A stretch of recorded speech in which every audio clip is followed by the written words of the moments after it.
Hello ladies and germs. I was asked by Annie to do this video for her, to substitute for her, and I think she found some more subjects that went along with this one, so I was going to cover all of those. This video is kind of about two different types of questions. One of the types being dealing with wands and different woods that you can use to wands and how to make wands and things along those lines. The two questions that go with that are Time with Time says, I was wondering if you all could do a video about using different types of wood in magic. I've done some research about it and I was curious as to what others think about the topic. And Cyborg Slayer Nyla says, have you ever made your own wand and what did you do to complete it? I've heard a lot of different methods to making them. And she also asked, what direction do you use to represent which element? That kind of goes with the other ones, the other topic questions. So the first two questions are about wands and how to make them, if I have made them, what wood is good to make wands and things along those lines.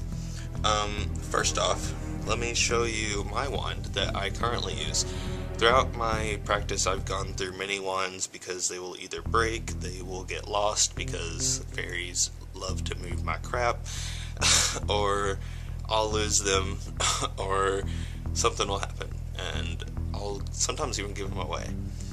I used to make wands a lot. I went through a phase to where I was just making wands like crazy, and I sold a few of them and gave most of them away to my fellow pagan friends, and so I don't have any that I've actually made to show you guys with me anymore that I can find, so I'm sorry for that, but I will tell you a little bit about my method and how I made it. But anyway, here is my wand. I'm not too sure how well this holds up on camera, but as you can see, this is a bone handle and it has leather on it, and that is of course paint. The person that I bought this from, I asked them how they got the leather and how they got the bone, and they said that they had a big like a bunch of acre land basically that they knew of, and they would find different like animal bones in the woods from time to time, and this part is just a metal rod, and they said that the leather was recycled, but they could have just told me that. But anyway, so I at least tried to make it as vegan as possible, and as many of you know, whenever you feel something kind of calling for you, it's really hard to ignore it. But at least I asked them questions about those sides. So anyway, before we make a wand, let's talk about why we would want to make a wand or buy a wand. What do wands do exactly? They invoke energies and spirits into a space, and they can manipulate and nudge different energies into certain existences. When you think of a wand, think of transformation. A wand sends out your will into the universe and nudges different energies along in a way to complete the spell. While many witches say that this is a very different personality than, say, the antheme that you use in ritual. In many witches' opinions, a wand is used for more transformation, changing oneself, changing one's situations, and inviting and invoking friendly spirits into circle. And an antheme is used to more draw sigils, symbols, banishing pentagrams, invoking pentagrams, or things along those lines, or circles, which is what it's mostly used for. And the reason for that is because they believe that it's more fine point and more direct and more demanding and more powerful and secure, I guess. It's best at doing protection magic and things along those lines, while the wand is more about transformation. Think of transformation when you think of the wand. So let's pick a wood for your wand. What kind of wood would you be interested in having for a wand? I would first suggest doing a lot of research on different little types of wood that you might be interested in. I'm sure you already have an idea in your head, and if you don't, then you can easily look on a website and read a couple paragraphs and finally find one that you're like, oh, that sounds interesting. I'm sure. It's the internet. I could sit here and list to you the correspondence, but each of them are going to be different, sometimes on different sites and different books and from different people that tell you different things. And while there is a majority of this tree means this tree means that. I'm going to leave it up to you to find out which source you find credible and which one you believe in more and which one connects with you more and which one makes more sense. So I don't want to confuse you on that part, so I'm not going to cover that part. So all I'm saying is I would do some research first. The 3 woods that I always worked with whenever I made and sold wands was oak, willow, and apple. And oak is the most popular because oak is like the most powerful wood that you can get to make a wand, because it's very well balanced and it is symbolic of so many different things, and it's great for magic work, and it's durable and lasts long, and just all this awesome properties, really. And I think it connects with Thor, if I remember correctly. Anyway, I also used apple because apple wood is fantastic for love, communication, and compassion magic. And I am a huge practicer of all 3 of those, so I always had apple wands laying around that I would make. In fact, I still have some sticks laying over there, but I haven't turned them into wands yet. And willow is fantastic for psychic work, meditation, spirit world work, anything that's like deep and mental, really. Willow is, like, think of Grandmother Willow from Pocahontas. Anything that's really deep and wise and involves intellect and thought processes and things like that, willow is good for. So, for example, you could use a willow wand to maybe do a spell to help you pass a test. Those are the 3 woods that I worked with. I'm not saying that those are the 3 woods that you have to work with, but those are the 3 that I know the most about. So now that you have picked a tree, hopefully, it's time for you to go get a branch. And the best way to do this is to bring an offering along with you.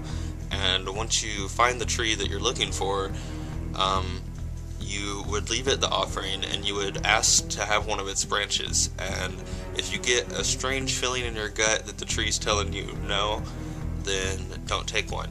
If you don't get that feeling, usually that means that you're pretty good and the tree welcomes your offering and you can carry on with your life. I always prefer to get a limb that has already fallen off a tree, if possible. If not possible, then I usually don't get one. If you want to, that's up to you. I'll leave that up to you, but that's just how I do it. How I made my wands was I would use a knife and whittle them down a good amount, and then I would use sandpaper and this giant sander machine thing that we have sitting over here, and I would make a wand in about 30 minutes. A lot of people don't have a giant sander machine, but if you just had sandpaper and a knife, you could pretty much shape it to however you want. And that's really all you do, is you whittle the stick and you sand it and you shape it into a design that you are comfortable with. And that can be as simplistic as just a smooth stick, or it can be something more elaborate that you spent more time on. I always personalized mine with different things. Like, I would sometimes add handles out of different things, like different fabrics, or twine, or rope, or I would sometimes dangle jewelry off of them, and I would sometimes put crystals on them, and ribbons, and different things like that to personalize it to the type of magic that I hope to use it for. The second part of these questions was somewhat similar in that, as I read before, she had asked, what do we view each of the 4 directions being as? Like, which element goes with which direction? And then somebody else said, is there danger in doing something in ritual the wrong way, or is it best for the practicer to do what feels right for them? I have heard some pagans say to do what feels right to you, and others who say to do things a certain way or suffer the consequences. The consequences mentioned were problems with astral nasties, evil spirits, etc. that could be attracted to the work that you are doing and cause you problems. What is your opinion on how to be safe in ritual from such things, and is it a real danger? Thanks. So those 2 questions are kind of saying, is there a right way or a wrong way of doing something in ritual? Because the 4 directions kind of is a huge part of ritual, so I'll answer both of these questions in one.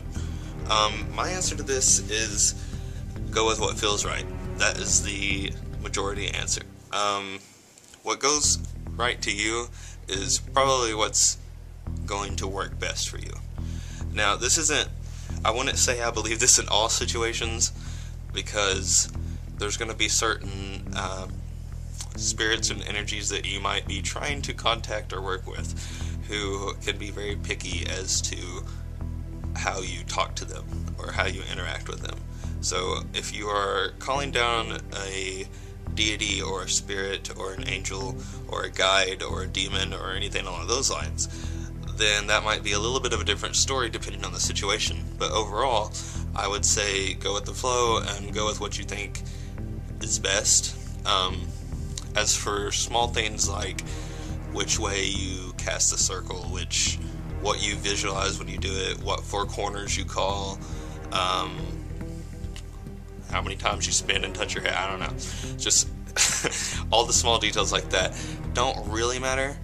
The reason there's structure behind it is because whenever we put importance into something, whenever we say it has to be done this way, and whenever it's done exactly this way, then it'll work correctly, then our brain turns it into something important to us, and whenever we make something important, it becomes important, and that's how magic works.